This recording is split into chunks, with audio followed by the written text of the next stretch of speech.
We've been hearing a lot about a potential Tory leadership challenge lately, but how would it work?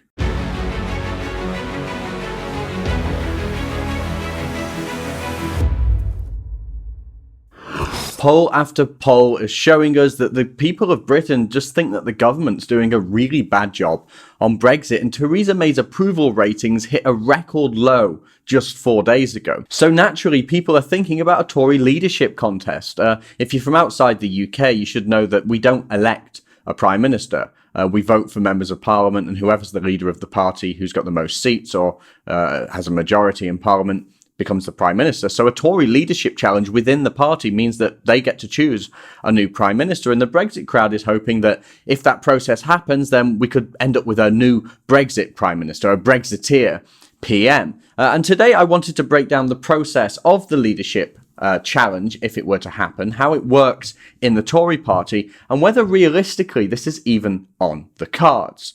So how does the leadership challenge work? Well, in order to trigger a leadership contest in the Tory party, one of two things has got to happen. Now, they can either resign, or 15% of elected Tory MPs will write a letter to the chairman of the 1922 committee and say that they no longer have confidence in their leader. And in this case, it looks like it's going to be people writing letters to the 1922 committee. At this point, it feels like Theresa May's not going to resign until at least after Brexit. And it's already started, by the way, the process of sending these letters to the 1922 committee. Earlier this month, letters started piling in, no confidence letters, but they didn't quite meet the 15% bar. In fact, I remember the most recent story about this said they were about 6 letters or so away from that happening. But what's the 1922 committee? Well, the 1922 committee is responsible for the organisation of leadership challenges in the Tory party. And the House of Commons Library briefing paper explains this, and it says, from its inception until 2010, the 1922 committee had comprised all Conservative private members. When in government, that meant the entire backbench membership of the Conservative Party in the House of Commons, and when in opposition, it meant all Conservative members bar the leader. On 20th of May 2010, Prime Minister David Cameron won a vote among Conservative MPs to reform the committee so ministers, government whips and the Prime Minister can attend meetings too. Frontbench members, however, do not get a vote. Frontbench being people in the cabinet and backbenchers meaning just regular old MPs who aren't technically involved with the government. And it's thought that the committee is called the 1922 committee after a meeting of Tory members at the Carlton Club in October 1922, which ended the coalition government and saw the departure of Chamberlain as leader.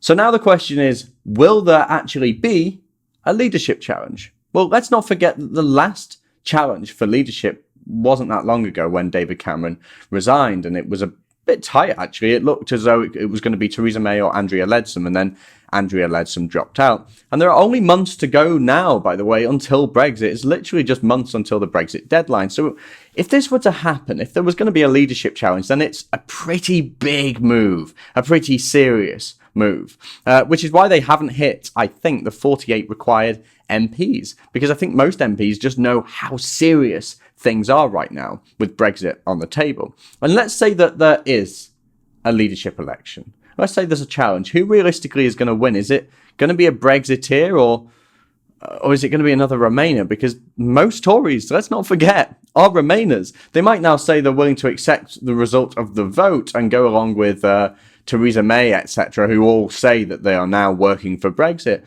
But most of them are Remainers, so I doubt that they're going to be electing any kind of hard Brexiteer anytime soon. Will it be Boris again? He's too polarising. Same for Jacob Rees-Mogg. And it's not going to be an Anna Soubry type either, a rabid, insane Remainer. But whoever wins will be a middle-of-the-road Remainer type who says they're willing to accept the results of the referendum, just like May. And at that point, what's the point if you're just replacing May with May 2.0? Whoever wins will be just as unstable and just as uncertain as Theresa May.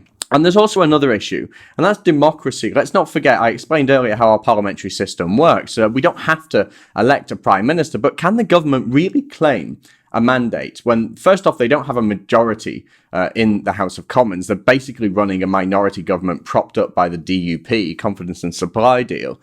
Can they really claim that they have a mandate if the Tory party switches its leader again, in such a short period of time, especially in such an uncertain political climate. That's going to make people question the democratic system. But the real thing that clinches this, I think, is the threat of Jeremy Corbyn. See, I think what's stopping the Tories from imploding is Corbyn. No matter how weak they are and no matter how bad the infighting might be, they're trying their best to power through and get some kind of Brexit done and dusted, whether it's Brexit in name only or whatever, as long as they can just, put the flag down and say, Brexit, we did it. And as long as that, that Jeremy Corbyn is around, as long as Jeremy Corbyn is there over the shoulder of Theresa May and the Tories, then they're going to hang on for as long as they can.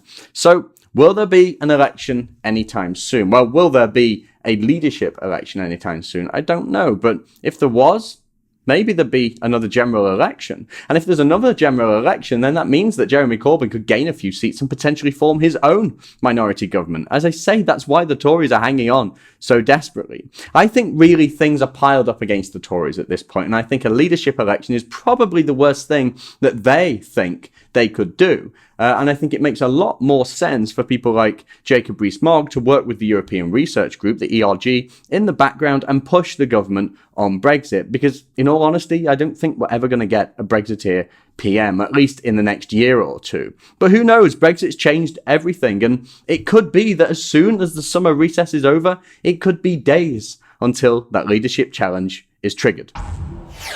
If you want to see more from me and the rest of the Rebel team, remember to like and subscribe.